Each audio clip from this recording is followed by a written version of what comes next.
내 아이가 태어나면 며칠 만에 8일 만에 할례를 받아야 되는 이 할례 의식과 또 하나가 있는데 바로 안식일. 안식일을 얼마나 철저하게 준수하는지 모릅니다. 마카비 일서에 보면은 역사적인 이건 사실이죠. 헬라 군대하고 전쟁을 하다가도 안식일이 되면 전쟁을 안 했다는 거예요. 적군이 쳐들어왔는데도 유대인들은 전쟁을 하지 않았대요. 뭘 지키려고? 안식일에 칼 들면 안 되니까. 일을 하면 안 되잖아요. 그래가지고 차라리 전쟁에 나가서 싸우기보다는 오히려 칼에 맞아 죽겠다. 이것이 안식일을 지키는 유대인들의 마음이에요. 그리고 철저히 안식일을 지키고 있을 때 메시아가 오신다. 이것이 그들의 신앙이고 신념이었습니다. 그러니까 안식일을 준수하는 게 얼마나 유대인들에게 중요한 일이었는가. 차라리 칼에 맞아 죽을지언정 안식일을 지킨다. 이것이에요. 지금도 이 안식일을 얼마나 이 이스라엘 사람들 잘 지키는지 모르는데 뭐 요새도 많이 세속화된 유대인들도 있지만 전통적인 유대인들은 굉장히 열심히 지키죠. 이스라엘 항공사인 엘알 항공사라는 이 항공사가 있는데 여기에도 안식일이 되면 전면 비행하지 않습니다. 심지어 공항 업무도 쉬기 때문에 이 착륙 자체가 안 된다는 거예요. 지금도 여러분 공항이 얼마나 바쁜 곳입니까? 공항에 무슨 안식일이 있고 공항에 무슨 쉬는 날이 있습니까? 그런데 이스라엘은 지금도 안식일이 되면은 공항 업무가 마비되어 버립니다. 안 된다는 것이. 또 정통파 유대인들이 살고 있는 마을은 철제 바리케이트가 쳐져 있대요. 그래서 혹시나 그 안식일 날은 다 이제 차를 운전하면 안 되는데 이방인들 중에 혹시 모르고 차를 가지고 이 정통 유대인들이 사는 지역으로 차를 몰고 들어왔다가 잘못하면 돌팔매질을 당한다는 거죠. 그러니까 그런 실수를 범하지 않도록 뭘 쳐놨다고요? 바리케이트를 딱 쳐놓고 안식일을 지킨다는 겁니다. 제가 지금도 생각해 보니까 통곡의벽에 갔을 때 그것도 그런 이유가 있겠다는 생각이 드는데 통곡의벽에 가면은요 안식일에 해서는 안 되는 두 가지가 있대요. 첫째는 안식일 날 사진 촬영하면 안 되고 그 다음에 글 쓰는 것 자체도 안 되는 거예요. 그 정도로 안식일을 지키는 거예요. 지금도. 그런데 이 안식일 날 예수님이 큰일을 하셨어요. 큰일을 내셨어요. 큰일을 내셨어요. 그렇게 유대인들이 안식일을 중요시 여기고 지금도 이렇게 지키면 옛날 예수님 시대 때는 어떻게 지켰겠어요? 그죠? 그런 시대에 예수님께서 회당에서 사람들을 가르쳤을 뿐만 아니라 거기에서 유대인들이 깜짝 놀랄 일을 하셨어요. 놀라운 치유 역사를 베푸신 줄로 믿습니다. 이것이 그 당시 회당장과 유대인들이 뒤집어질 일이에요. 여러분 안식일 날 치유 역사를 행하신 예수님, 교회는 예수님의 몸인 줄로 믿습니다. 오늘 우리는 안식일을 지키는 마음으로 주일을 성수하는 줄로 믿습니다. 그러면 이 거룩한 주일, 하나님이 택하신 날, 그리고 하나님이 함께 하시는 이 교회 가운데, 이 성전 가운데 하나님의 능력이 오늘도 임할 줄로 믿습니다. 안식일 날 예수님께서 그렇게 유대인들이 보는 눈이 많고 그렇게 율법적으로 안식일을 지키는 그 가운데서도 예수님은 기적과 축복의 역사를 행하셨는데 하물며 오늘 이렇게 성령을 환영하고 주님 뜻대로 살려고 하는 여러분과 저에게 이 거룩한 주일 하나님께서 이 예배 가운데 임하실 줄로 믿습니다. 우리 옆사람하고 이렇게 얘기합시다. 오늘 주일날 예배 가운데 하나님이 임재하십니다. 한번 해보세요. 시작.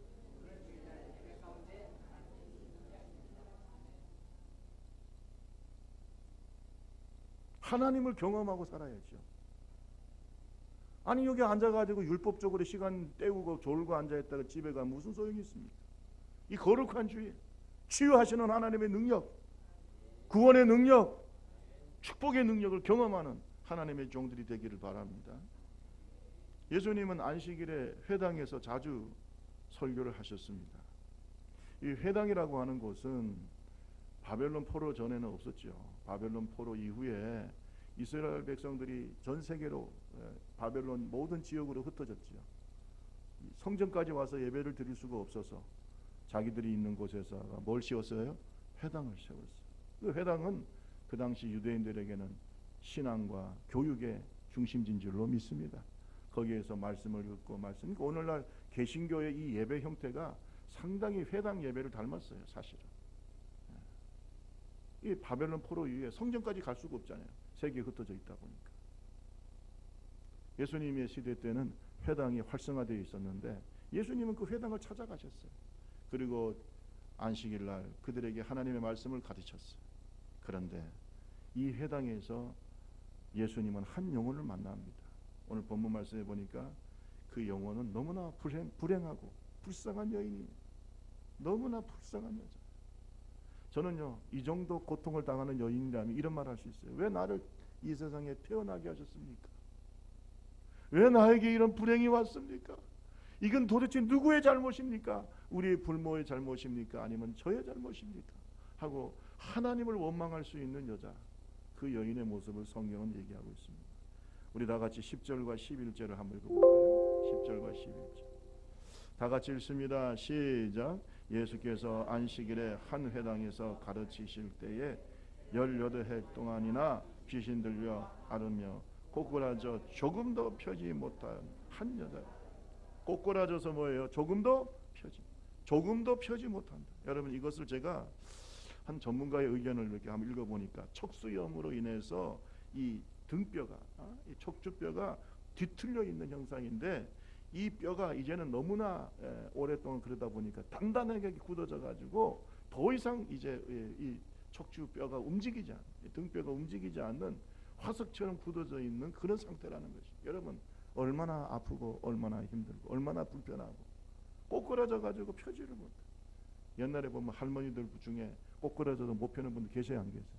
지금은 많이 뭐 수술도 뭐 발전하고 있지. 옛날에 보면은 꼬꾸라져 가지고 지팡이 짚고 다니면서도 힘들어하는 분들 많았잖아요. 그것을 18년 동안이나 그렇게 메워가지고. 근데 오늘 성경에 보니까 이런 심각한 척추 질환이 무엇으로 왔다? 무엇으로 왔다 그랬어요? 귀신이 역사. 어떤 사고라든지 어떤 질병이라든지 어떤 본인의 잘못보다는 사탄의 역사다. 이렇게 성경은 딱 얘기하고 있어요. 여러분, 모든 질병이 사탄의 역사는 아니지만 분명히 어떤 질병은 사탄의 역사일 수 있다. 알아야 될 줄로 믿습니다. 여러분, 저는요, 이 척추병뿐만 아니에요. 내 마음도 이렇게 뒤틀려 있는 영혼이 있어요. 마음도, 영혼도 이 뒤틀려 있어요. 육체만 뒤틀린 게 아니라 영혼도 뒤틀려 있어요. 생각이 뒤틀려 있어요. 근데 그것도 상당히 누구의 역사라고요? 마귀 역사.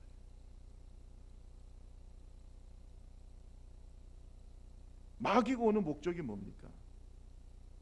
도적이 오는 것은 도적질하고 죽이고 멸망시키는 거. 저는요, 생각이 뒤틀려 있는 사람도 복 못 받아요. 저건 고통스러워. 본인이 제일 고통스러워요. 생각이 저렇게 뒤틀려 있어요. 사람과의 관계도 뒤틀려 있고 세상을 바라보는 눈도 뒤틀려 있고. 여러분, 그런 사람이 무슨 복을 받습니까? 신앙도 뒤틀려 있어요. 복 못 받습니다. 아니, 생각해 보세요. 하나님이 보실 때 마음이 정결한 자가 되어야 됩니다. 이제 생각이 뒤틀려 있어요. 그것은 물론 어릴 때부터 마음에 여러 가지 상처도 있을 수 있고 그럴 수 있지만 그 어둠 속에 누가 역사합니까? 마귀가 역사하는 거잖아요.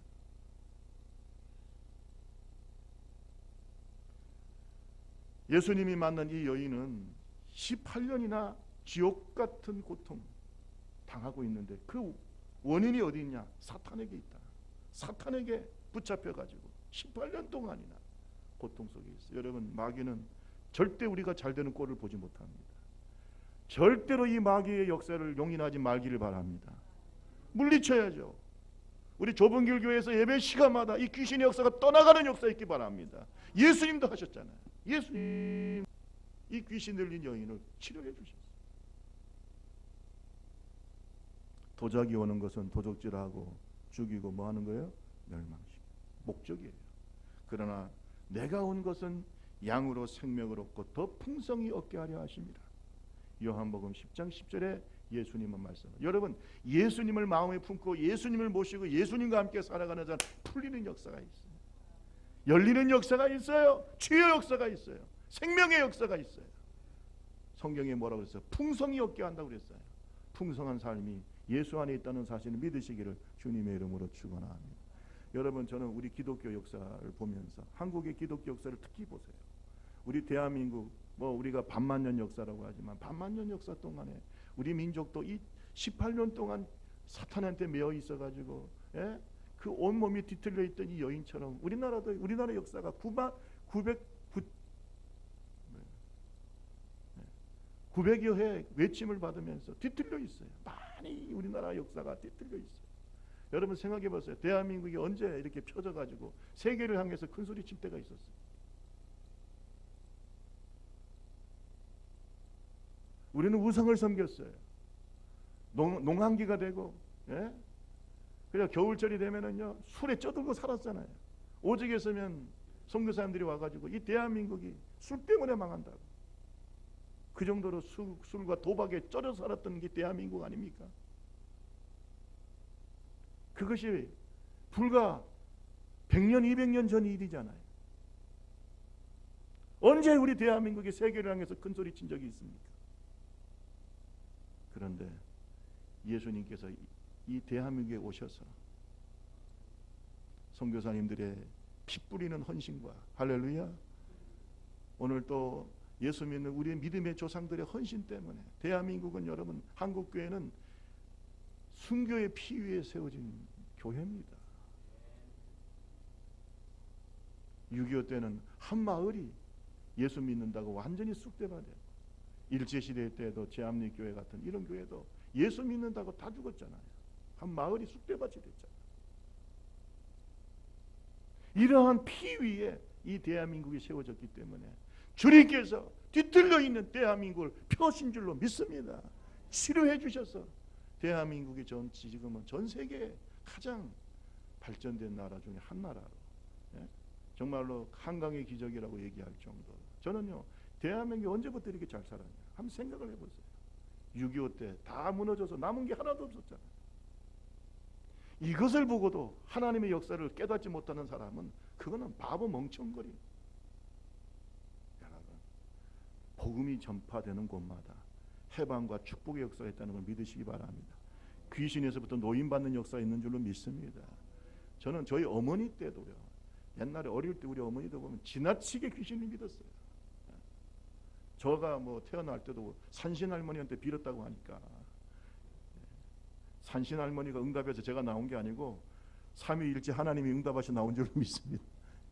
산신할머니한테 고추 하나하고 밤도토리가 그렇게 어려워서 못 만드냐고 그래가지고 제가 나온 거 아니에요.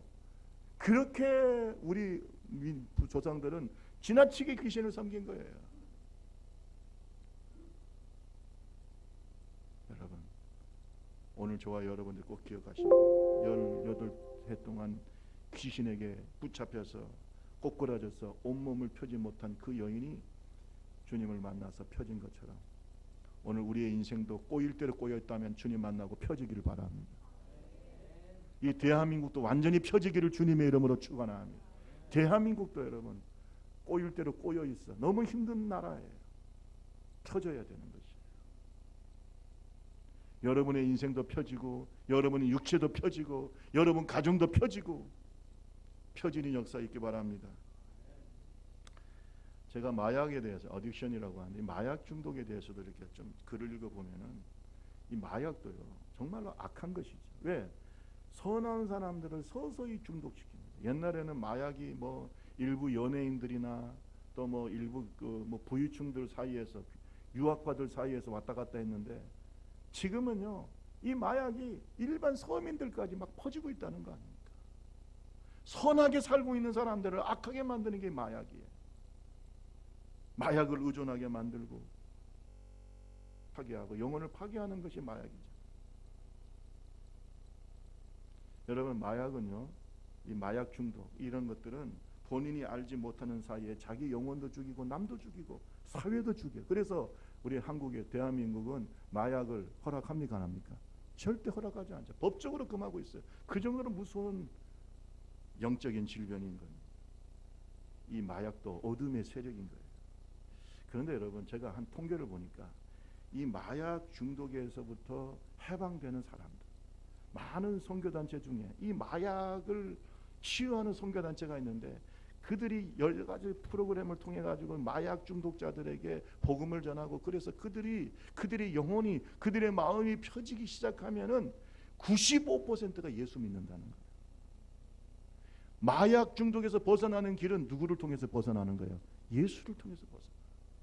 이게 통계로 나와 있어요. 95%가 알코올 중독이나 마약 중독이나, 예? 담배, 니코틴 중독이나 이런 중독에서 벗어날 때 대부분 예수님을 통해서 벗어난다는 거예요. 그러니까 여러분, 이 사회를 치료하고 변화시키는 건 예수님이요, 교회가 해야 되는 거예요. 우리 옆 사람하고 얘기합시다. 교회가 세상을 변화시킵니다. 빨리 하세요. 다른 방법이 있습니까? 18년 동안 귀신에게 눌려있는 그 영혼을 누가 치료할 수 있을까요? 세상에 치료할 수 있습니까?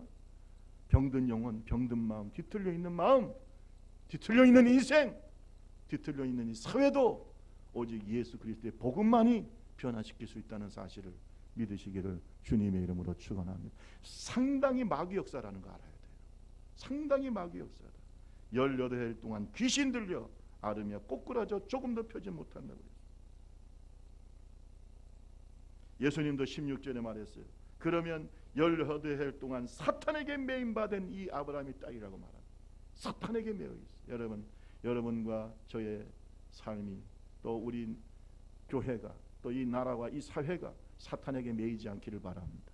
그게 마이면 다 망하는 것이, 다 망하는 거예요. 왜? 마귀의 목적은 죽이고 멸망시키는 게 목적이에요. 그러니까 이 교회도 영적인 싸움을 계속해야 되고, 내 마음에도 영적 싸움을 계속해야 된다는 것이에요. 예수 안에서 승리와 축복과 치유 역사가 나타날 줄로 믿습니다. 메시아로 오신 예수님께서 유대 회당을 찾아서 말씀을 전하신 것은 유대 영혼들을 향한 주님의 사랑인 줄로 믿습니다. 그런데 예수님은 다른 설교자들과 다르게 회당에서 말씀만 전하는 것이 아니라 여러 번 치유 역사를 행하셨어요. 여러분, 예수님의 능력이 말씀으로만 임한 것이 아니라 치유 능력을 통해서 임했다는 사실을 우리는 기억해야 됩니다. 그러면 예수님이 치유하신 이유가 뭘까? 두 가지 의미가 있는데, 첫째, 따라합시다. 하나님 나라가 임했다. 하나님 나라가 예수님을 통해서 임했다는 증거가 바로 치유 역사예요. 아멘 할 때까지 계속 들고 있어요. 왜 이렇게 아멘 소리가 적대야? 할렐루야. 뭐가 임했다고요? 하나님의 나라가 임한 거예요. 예수님을 통해서 치유 역사가 일어나는 것은 뭐예요? 하나님 나라가 임한 증거라는 것입니다. 여러분, 이것은 예수님께서 복음을 전파하실 때 제일 먼저 강조했던 것이 바로 천국이 가까웠다. 하나님 나라의 도래를 말씀하셨다는 겁니다. 여러분, 예수님은 하나님 나라의 왕이신 줄로 믿습니다. 그 왕으로서 예수님께서 이 땅에 하나님 나라를 우리에게 소개했을 뿐만 아니라 하나님 나라를 직접 가지고 오신 분이다. 예수님은 하나님 나라를 직접 가지고 오셨어요. 예수님을 마음속에 구세주와 주님으로 영접하는 자의 마음속에는 이미 하나님의 통치가 일어나는 거예요. 하나님의 나라가 이루어지는 거예요. 여러분, 꼬일 대로 꼬인 영혼들, 꼬일 대로 꼬인 인생, 꼬일 대로 꼬인 가정이요, 예수님을 주인으로 모시는 그 순간에 변화가 되는 것이, 하나님 나라가 임하는 거예요. 하나님 나라의 평화가 임하는 것이, 하나님 나라의 능력이 임하는 것이에요. 요새 뭐 여러 가지 치유 프로그램이 있습니다. 뭐 가정 회복 프로그램이 있습니다. 저는요, 가장 근본적인 것은 예수님이 임재하시는 거예요. 하나님 나라가 임해야 되는 거예요. 왜? 상당히 많은 것이 마귀 역사이기 때문에. 하나님 나라가 임해야 근본적인 치유 역사가 나타나는 줄로 믿습니다. 제가 알고 있는 어느 교수님, 총신대 교수님인데, 그분은 지금은 은퇴하셨을 것 같아요. 그분이 한 번은 간증을 하시면서 자기가 너무나 힘든 병이, 뭐 결핵, 신학교 다니면서 걸려가지고 죽을 뻔했다는 것입니다. 그래서 너무 힘든데 그때 조지 레드의 하나님 나라라는 책을 마침 읽게 됐다. 읽다 보니까 하나님 나라는 앞으로 갈 미래의 나라이기도 하지만 지금도 우리가 누릴 수 있는 게 하나님의 나라다. 이것을 조지 레드의 책을 통해서 다시 한번 깊이 깨닫게, 성경을 깨닫게 된 거죠. 그리고 난 다음에 거울을 바라보면서, 그때도 막 결핵에 걸렸어. 이제 거의 다 죽게 생겼어요. 초췌한 자기 얼굴을 거울을 바라보면서 이렇게 기도했다는 거예요. 하나님 나라가 지금 임하여 주시옵소서. 신학생인데도 아직도 그런 확신이 없었던 거죠. 이제 죽게 생겼으니까 하나님 나라가 지금 저에게 임하여 주시옵소서. 그렇게 기도했다는 거예요. 그러더니 그분이 그렇게 기도하는 순간에 갑자기 정신이 몽롱해지면서 쓰러지셨어요. 며칠을 잤는지 자기는 모른대. 그 쓰러져가지고. 그래서 일어났더니 뭐가 고파요? 배가 고파. 일어나더니 배가 고파가지고 그 이제 학교니까 기숙사 식당에 가가지고 허겁지겁. 아니 며칠 동안 밥도 제대로 못 먹고 아파가지고 힘든 사람이 갑자기 막 배가 고프고 밥을 먹기 시작했어. 그리고 난 다음에 정신 차리고 나중에 병원 가보니까 모든 질병이 떠나가 버린 줄로 믿습니다. 하나님 나라가 임하게 해달라는 그 기도 한마디에 하나님이 역사하신 거 아니에요. 만약에 하나님 나라가 그에게 임하지 않았다면 어떻게 됐겠어요? 지금 뭐 죽어서 하나님의 역사를 이루지 못할 거죠. 그런데 그는 하나님의 나라를 경험하고 난 다음에 전 세계를 다니면서 한국교회를 다니면서 하나님 나라를 경험하라고 이렇게 간증하는 교수님이 된 것입니다. 여러분 꼭 기억하세요. 예수님께서 이 땅에 오셔서 제일 먼저 전파한 게 뭡니까? 회개하라, 천국이 가까워. 오늘 저와 여러분이 영원히 하나님의 통치를 받기 바랍니다. 하나님 나라가 임하기 바랍니다. 우리의 육체 가운데 하나님 나라가 임하기 바랍니다. 그러면 치유 역사 나타나는 거예요. 이 치유는 하나님 나라가 나에게 임했다는 뜻이에요. 누가복음 10장 9절에도 보면은 70인의 제자들을 세상에 파송하실 때도 하나님 나라를 전파하라고 당부하셨어요. 거기에 병자들을 고치고 말하기를 하나님 나라가 너희에게 가까이 왔다 하라. 따라합시다. 하나님 나라가 너희에게 가까이 왔다. 하나님 나라를 전파하라는 것입니다. 그런데 여러분 이렇게 하나님 나라를 전파하니까요 역사가 나타났어요. 70인들이 선교를 갔다 와서 보고를 예수님께서 와서 기뻐하면서 하는 말이 주님 우리가 주의 이름으로 귀신 쫓아내고 귀신도 항복하더이다. 할렐루야. 예수님이 말씀하셨어요. 사탄이 하늘로부터 번개같이 떨어지는 것을 내가 보았다. 하나님 나라가 임할 때 귀신이 떠나가는 거예요. 하나님 나라와 귀신은 같이 할 수가 없어요. 빛과 어둠은 같이 할 수 없어요. 하나님 나라가 임하는 가정이 되기 바랍니다. 그러면 가정의 불화와 가정의 모든 어둠은 떠나가게 돼 있어요. 빛이 임하면 어둠이 떠나게 돼 있어요. 하나님 나라가 임하기 바랍니다. 우리 옆 사람에게 얘기하세요. 하나님 나라가 임하기 바랍니다. 빨리 하세요. 하나님 나라를 경험하라는 거예요. 하나님 나라, 하나님의 통치가 내 마음속에 이루어져야 역사가 나타나는 거죠. 여러분, 예수님이 질병을 치유하셨다는 것은 무슨 의미가 있는가? 하나님의 구원의 역사가 이루어졌다는 뜻인 줄로 믿습니다. 여러분, 예수님은요 3가지의 중요한 사역을 하셨는데 그것은 복음을 전해서 영혼을 살리는 사역, 그 다음에 제자들을 기르시는 제자를 삼는 사역, 그 다음에 3번째 사역이 뭐냐? 힐링, 치유 사역이에요. 그러니까 치유는 예수님의 구원 사역인 겁니다. 예수님은 우리의 영혼만 구원하러 오신 것이 아니라 우리의 육체와 우리의 삶을 구원하러 오신 줄로 믿습니다. 이 땅에 사는 동안에 우리가 질병의 노예가 돼가지고 가난의 노예가 돼가지고 그렇게 사는 걸 주님이 원하지 않습니다. 우리가 살고 있는 것이 인생이 70, 80 또 뭐 요새는 뭐 100세 시대니까 100년 산다 하더라도 건강하게 은혜롭게 주의 은혜와 사랑과 축복 속에서 살기를 주님이 원하시는 줄로 믿습니다. 그런데 우리가 왜 질병에 들고 왜 우리가 가난해지고 그것이 상당히 마귀 역사라는 걸 알아야 되는 거예요. 마귀가 임하니까 영혼이 뒤틀리는 거야. 생각이 뒤틀리는 거예요. 행동이 뒤틀리는 거예요. 말도 뒤틀리는 거예요. 이렇게 18년 동안 뒤틀려 있는 여인처럼 완전히 꼬부라져 있는 인생이 되는 거예요. 이걸 펴는 방법은 하나님의 구원이 일어나야 돼요. 이 영혼을 구원하기 위해서 여러분 생각해 보세요. 18년 동안 뒤틀려서 꼼짝도 못하면서 허리를 펴지도 못하고 살면서 이 여자가 얼마나 하나님을 원망했겠어요. 육체가 이렇게 저주받았는데 영혼은 편안했겠습니까? 나를 왜 이렇게 만드셨나요? 왜 나를 이렇게 만드셨나요? 얼마나 하나님을 원망하며 살았겠어요.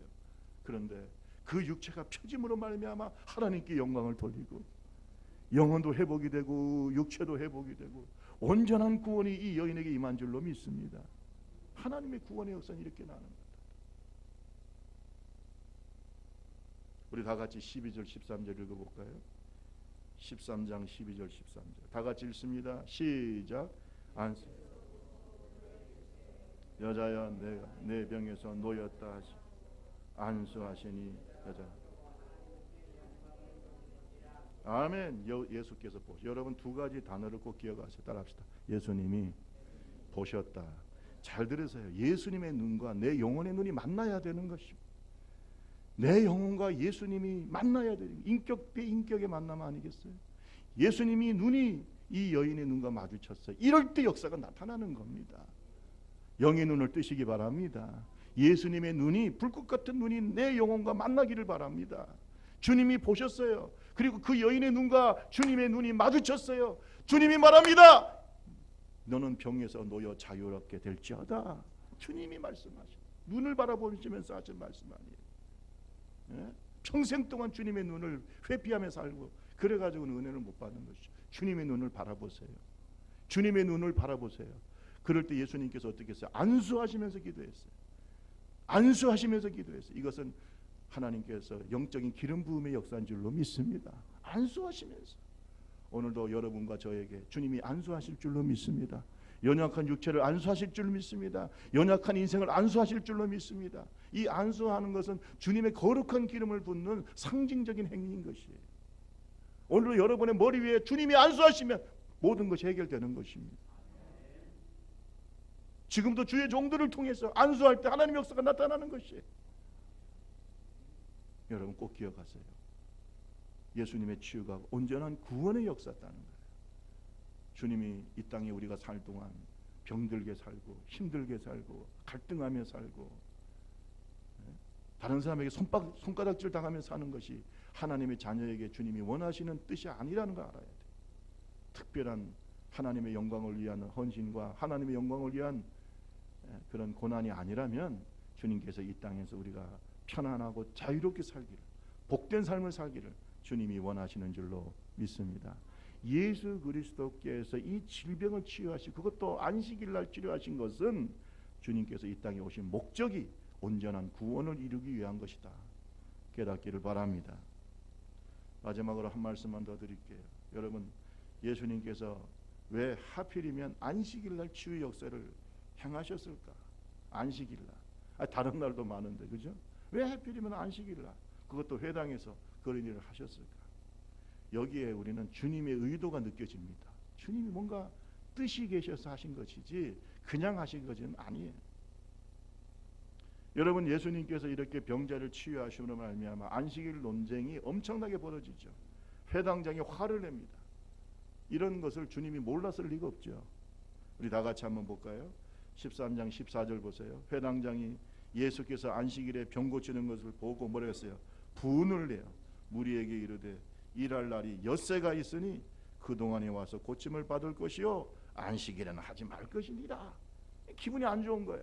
이렇게 치료 역사가 나타나고 또 사람들이 와가지고 또 치료받는 거 싫은 거예요. 그것도 안식일날 그러니까 그게 싫은 거예요. 그럴 때 예수님께서 15절에서 16절 한번 읽고 마치겠습니다. 다 같이 읽습니다. 시작. 주께서 대답하여 이르시되 너희가 각각 안식일에 자기의 소나 나귀를 외양간에서 풀어내어 이끌고 가서 물을 먹이지 아니하느냐?